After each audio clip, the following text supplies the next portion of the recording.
Okay, मैं बताता हूँ। कल हमने क्या किया था, कल हमने एक टॉपिक शुरू किया है नया, which is called as megasporogenesis. ये मेगास्पोरोजेनेसिस बेसिकली फीमेल गैमेटोफाइट के फॉर्मेशन की प्रोसेस है।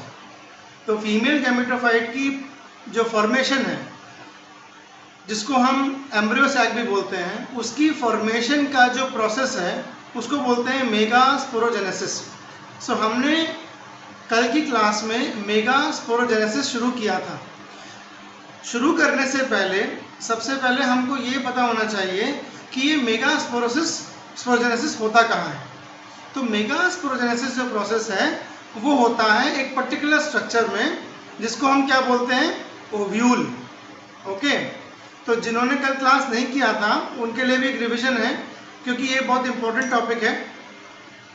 तो मेगास्पोरोजेनेसिस जो है वो होता है एक पर्टिकुलर स्ट्रक्चर में, जिसको हम बोल देते हैं कि ओव्यूल है। ओके, और ये ओव्यूल कहाँ पर है? ये एक ओव्यूल जो है ये एक स्ट्रक्चर, फ्लावर में एक स्ट्रक्चर है जो बेसिकली, जिसको हम बोलते हैं फीमेल रिप्रोडक्टिव ऑर्गन या कार्पल, जिसके बेस में you have a structure called as ovary, और उस ओवरी में होते हैं गोल गोल ओव्यूल्स। एक ओव्यूल भी हो सकता है और ज़्यादा भी हो सकते हैं। ओके, तो कल क्लास में मैंने बताया था कि जो एक फ्लावर होता है उसमें दो पार्ट हैं, एक का नाम है एंड्रोशियम, एक का नाम है गाइनीशियम। तो जो गाइनीशियम है that is the female reproductive organ, उसको हम गाइनीशियम बोलते हैं या हम उसको कार्पल बोलते हैं। ये आपकी स्लाइड में मैंने साइड में लिखा हुआ भी है, यू नो, ये जो मैंने अभी भी हाईलाइट कर दिया, दैट इज कार्पल। नॉर्मली एक फ्लावर में एक कार्पल होता है, पर ज़्यादा भी हो सकते हैं। तो मैंने आपको कल बताया कि जो मेगास्पोरोजेनेसिस प्रोसेस है ये एक पर्टिकुलर स्ट्रक्चर, जिसको हम ओव्यूल बोलते हैं, इसके अंदर होती है। फिर मैंने आपको कल बताया कि ये जो ओव्यूल का स्ट्रक्चर है, अगर हम इसको एक माइक्रोस्कोपिक पॉइंट ऑफ व्यू से देखें, अगर हम इसका एक सेक्शन काट करके माइक्रोस्कोप के अंडर देखते हैं, तो what we see is certain structures of the ovule. और ये बहुत इंपॉर्टेंट टॉपिक है, क्योंकि हमको ये पता लग जाता है इस particular longitudinal section of ovary showing the ovule में कि कौन कौन से मेजर पार्ट हैं और किस पार्ट में आगे चल करके मेगास्पोरोजेनेसिस होता है। आपको अभी तक आपको एकदम अच्छे से याद हो जाना चाहिए, megasporogenesis is the process of formation of the megaspore. मैं लिख दे रहा हूँ, मेगास्पोरोजेनेसिस is the process of formation of megaspore। Okay, ये मैंने चैट बॉक्स में लिखा है, megasporogenesis is the process of formation of megaspore. जो मेगास्पोर है that is megasporogenesis is a haploid cell. Okay, इसको हम एग भी बोल देते हैं, एग भी बोलते हैं। ये एक हैप्लॉइड सेल होता है, यानी कि ये मियोसिस से प्रोड्यूस होता है। ओके, तो मेरा कल जो क्लास का जो पूरा फोकस था वो ये था कि अगर हम इस ओव्यूल को देखें जो ओवरी में होता है, तो हम क्या देखेंगे कि आउटर जो लेयर है, अगर आप मेरा कर्सर देख पा रहे हैं, तो जो आउटर लेयर है, वेट एक सेकंड,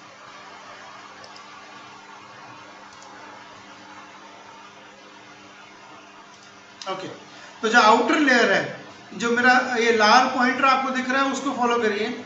आउटर लेयर तो ओवरी का है, ये ओवरी की वॉल है, जहां से ओव्यूल अपने प्लांट से जुड़ा हुआ है उसको बोलते हैं स्टॉक, STALK स्टॉक। और वो स्टॉक जो है उसको यहाँ पर बोला जाता है फ्यूनिकुलस। फ्यूनिकुलस के ठीक ऊपर का पोर्शन जहाँ पर कि ओव्यूल बैठता है, वो सेलुलर मास जहाँ पर वो रेस्ट करता है, उसको बोलते हैं चलाजा। कहीं कहीं पर उसे कैलेजा भी बोलते हैं, तो कैलेजा बोलिए या चलाजा बोलिए, सेम थिंग। एंड देन उसके ऊपर you have the embryo sac. ये embryo sac basically develops from selected cells of nucellus. Nucellus वो टिश्यू है जिसमें से कुछ सेल लेटर ऑन मियोसिस करके बनाते हैं embryo sac. Embryo sac is the female gametophyte which has all the required nuclei and the cell which undergo fertilization.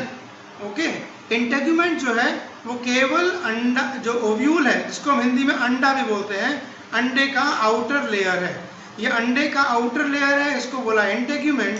अंदर जो मेन जो जो जो जो स्पेस है where which contains the egg nuclei, antipodal cells, synergates and all other cells which are going to take part in the fertilization process, that is basically the embryo sac, वो अंदर होगा। और embryo sac के चारों तरफ जो पहला tissue होगा that will be nucellus, और ऊपर यहाँ पर एक छोटा ओपनिंग होता है। इस ओपनिंग के थ्रू जो पॉलन है वो अपने स्पर्म न्यूक्लियाई भेजता है। स्पर्म न्यूक्लियाई क्या होता है? Which is basically the male gamete. तो मेल गैमेट जो है वो आपका माइक्रोपाइल के एंड से वो एंटर करेगा, एंटर करके फर्टिलाइज करेगा। ये एक किस्म का ओव्यूल है जिसको हम बोलते हैं ऑर्थोट्रोपस ओव्यूल। ये मैंने कल पढ़ाया था। आज की क्लास में भी हम इसको आगे लेके चलने वाले हैं। अब ये जो दूसरा पिक्चर है ये दूसरे किस्म का ओव्यूल है। हाँ, तो इस दूसरे किस्म के ओव्यूल में क्या है, थोड़ा चेंजेस हो जाते हैं। जो फ्यूनिकुलस है, स्टॉक है, और जो माइक्रोपाइल है वो बहुत पास पास आ गए। इस फोटो में, इस पिक्चर में जो आपके लेफ्ट हैंड साइड पर है, इस पिक्चर में फ्यूनिकुलस और माइक्रोपाइल बहुत दूर दूर है और एक ही लाइन में है।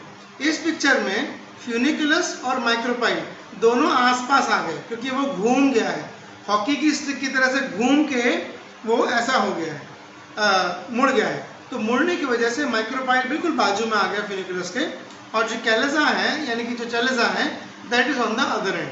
The remaining thing is the same, you have nucellus and embryo sac. अब यहाँ से थोड़ा आगे चलते हैं। आगे चलने में आज का जो टॉपिक हमारा है that is megasporogenesis, and we are going to talk about कि मेगास्पोरोजेनेसिस ये आगे कैसे बढ़ता है। तो ये जो आप पिक्चर देख रहे हैं, आई होप सब लोग देख पा रहे हैं, this is a cellular diagram of ovule. Okay, this is a cellular diagram of an ovule. Okay, ये कंप्लीट सेलुलर डायग्राम है। इसमें आपको जो दिख रहा है दैट इज क्या दिख रहा है, ये जो बेस स्ट्रक्चर है ये पूरा ओवरी का वॉल है। ये इंग्लिश में भी अगर कभी करना पड़ेगा तो आगे एमएससी करना पड़ेगा तो अच्छा रहेगा आपको, है ना, थोड़ा मैनेज कर लो। तो मैं आपको समझा रहा था स्ट्रक्चर। तो इस स्ट्रक्चर में पहले तो पढ़ते हैं कि टर्म्स क्या क्या लिखे हुए हैं। आप इस पिक्चर में देखें तो इस पिक्चर में आपको दिखाई देगा सबसे ऊपर का टिश्यू, ये जो टिश्यू है इसको बोलते हैं न्यूसेलस। ये टिश्यू कहाँ से कहाँ तक है, ये टिश्यू पूरा इधर है, ये पूरा यहाँ जितने सेल आपको दिखाई दे रहे हैं इस पूरे एरिया में ये सारा न्यूसेलस है। मैं I show you in a large form.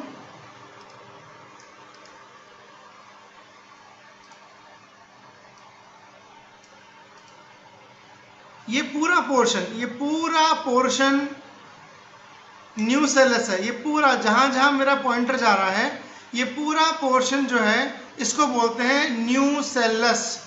इस पोर्शन में जो अंडकोश है या भ्रूण कोश है वो अच्छे से बैठा हुआ होता है। इनफैक्ट जो एम्ब्रियो सैक या भ्रूण कोश या अंडकोश है वो न्यूसेलस से ही बनता है। तो न्यूसेलस ही वो टिश्यू है जहाँ से मेगास्पोरोजेनेसिस शुरू होता है। ओके, न्यूसेलस का ये वाला पोर्शन जो सबसे दूर है माइक्रोपाइल के, जो माइक्रोपाइल, ये माइक्रोपाइल है, तो माइक्रोपाइल के ठीक अपोजिट विपरीत दिशा में आखिरी जो एंड है उसको हम बोलते हैं कैलेजल एंड, CHALAZAL, कैलेजल एंड बोलते हैं उसको। And this is one portion of the ovule. अच्छा, उसके बाद इस न्यूसेलस टिश्यू में जो ये भ्रूण कोश अंदर बैठा हुआ है, इस भ्रूण कोश में हमको 8 न्यूक्लियाई, एकदम याद रख लो, 8 न्यूक्लियाई और 7 सेल देखने को मिलते हैं। ये कौन कौन से हैं? 3 तो होते हैं टुवर्ड्स चैलेंजर लैंड, जिसको हम बोलते हैं एंटीपोडल्स, इन्हें बोलते हैं एंटीपोडल्स। ये 3 सेल ही होते हैं, हर सेल में एक न्यूक्लियाई होता है। 3 होते हैं नीचे। ओके, इन 3 में से जो बीच वाला है, जो बड़ा सा है, वो है एग, जिसको आप अंडा बोलते हैं या अंड बोलते हैं। जो मेन जो एग है, that is the egg here. Then there are 2 more cells which are called synergids. ये दोनों सेल को बोलते हैं सिनर्जिट्स। तो यहाँ पर 1, 2 और 3 सेल हो गए, यहाँ 1, 2 और 3 सेल हो गए, तो 6 सेल तो आपके ये हो गए, और हर सेल में एक न्यूक्लियस हो गया, तो 6 न्यूक्लियस हो गए। और सेंटर में यहाँ पर होते हैं 2 न्यूक्लियस, और ये 2 न्यूक्लियस आगे जाके बाद में दोनों फ्यूज कर जाते हैं, and this is called as secondary nucleus. Secondary इसलिए बोलते हैं बिकॉज 2 न्यूक्लियस फ्यूज कर जाते हैं। तो टोटल कितने न्यूक्लियस हो गए? शुरुआत में 1, 2, 3, 4, 5, 6 और यहाँ बीच में 2, यानी कि 8 न्यूक्लियस हो गए।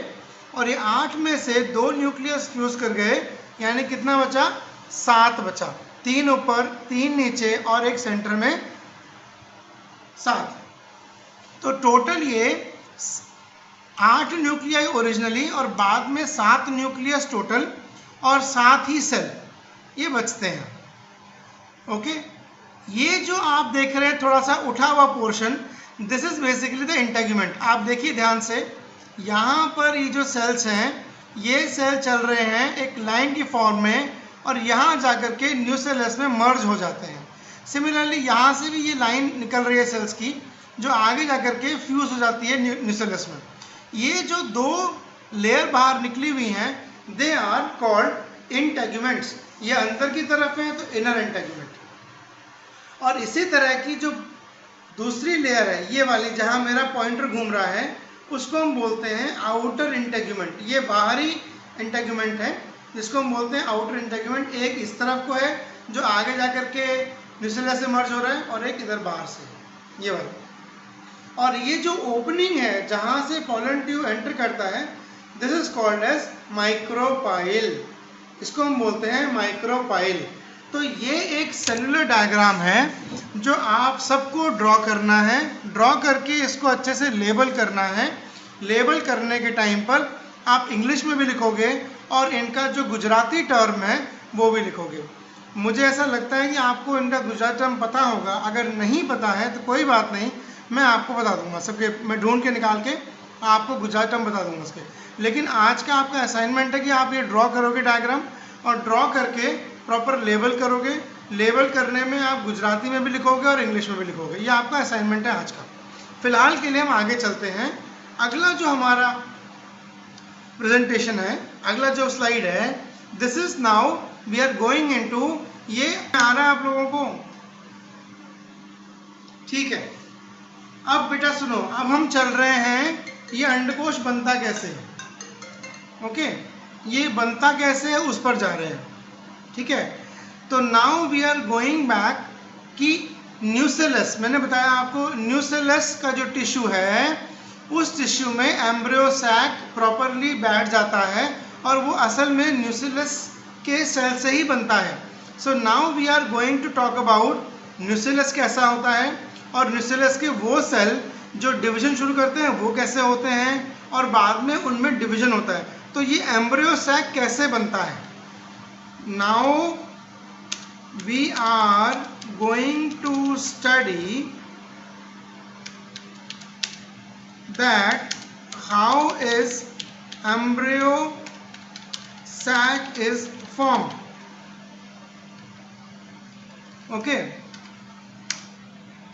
ओके, हम ये स्टडी करने वाले हैं कि ये जो एम्ब्रियो सैक आपने पिछली स्लाइड में पढ़ा, ये जो आपने पढ़ा, ये जो आप मेरा माउस देखिए कर्सर, ये जो एम्ब्रियो सैक है ये बनता कैसे है। इसके बनने की प्रोसेस को ही बोलते हैं मेगास्पोरोजेनेसिस। और ये कैसे बनता है यहाँ हम शुरू कर रहे हैं। सो मेरे पास यहाँ पर 3 स्लाइड्स हैं, 3 पिक्चर्स हैं। पिक्चर ए, पिक्चर बी और पिक्चर सी।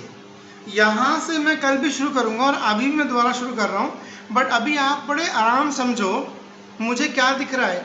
आप पढ़े नीचे figure 14 A to C, multicellular आर्चीस्पोरियम।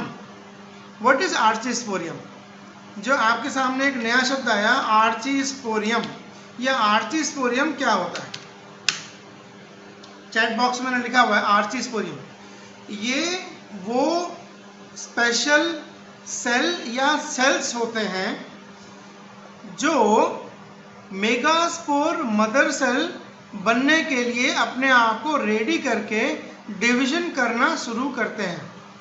Special cells of कौन सा टिश्यू है? Archesporium is found in which tissue?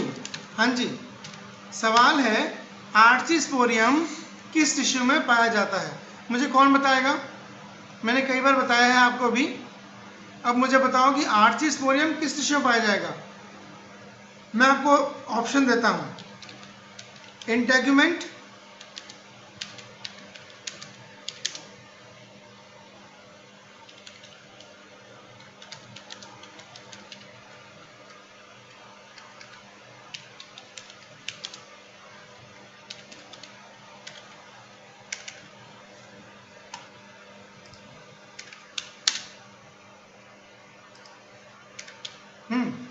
बताइए इनमें से जो मैंने आपको ऑप्शन भेजे हैं चैट बॉक्स में, इनमें से कौन से टिश्यू में आर्चीस्पोरियम पाया जाएगा? इंटेगुमेंट में, न्यूसेलस में, माइक्रोपाइल में, फ्यूनिकुलस में या कैलजा में? इनमें से कौन से टिश्यू में आर्चीस्पोरियम पाया जाएगा? कौन बताएगा? एनीवन?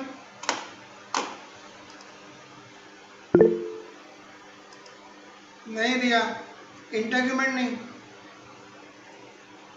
इंटेगुमेंट तो बनता ही नहीं है जब तक एम्ब्रोसैक नहीं बनता है, वो बाद में बनता है। इंटेगुमेंट नहीं है। कोई नहीं। अच्छा आपने एटलीस्ट आपने जवाब तो दिया। आर्चीस्पोरियम इसका आंसर है। आर्चीस्पोरियम पाया जाएगा न्यूसेलस में। याद रखो न्यूसेलस, यस सही कह रहे हो एकता, न्यूसेलस वो टिश्यू है जहां पर एम्ब्रियोसैक बनता है मेगास्पोरोजेनेसिस की प्रोसेस को करके। तो जो आर्चीस्पोरियम है that is found and formed in nucellus. Nucellus ही वो टिश्यू है जहां पर ये सारा काम होना है। इसीलिए दिमाग में डालो कि nucellus is one of the most important tissue. ना माइक्रोपाइल में, ना फ्यूनिकुलस में, ना कैलजा में, ना इंटेगुमेंट।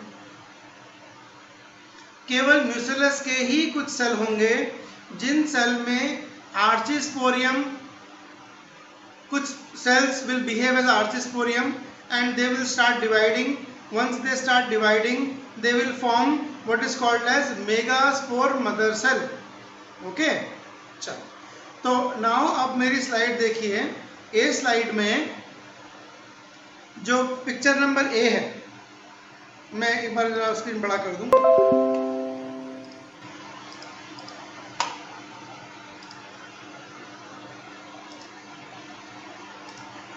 अब इस वाली पिक्चर को फोकस करिए। इस पिक्चर में क्या देख रहे हैं हम देख रहे हैं basically this is the entire ovule. ये वही ओव्यूल है जो बाद में एक प्रॉपर ओव्यूल दिखेगा जिसमें एम्ब्रियोसैक बनेगा। अब ये बहुत छोटी स्टेज में है, बहुत अर्ली स्टेज ऑफ डेवलपमेंट में है, जहां पर आपको ना तो फ्यूनिकुलस दिख रहा है, ना इंटेगुमेंट दिख रहा है, ना माइक्रोपाइल दिख रहा है, ना कैलजा दिख रहा है।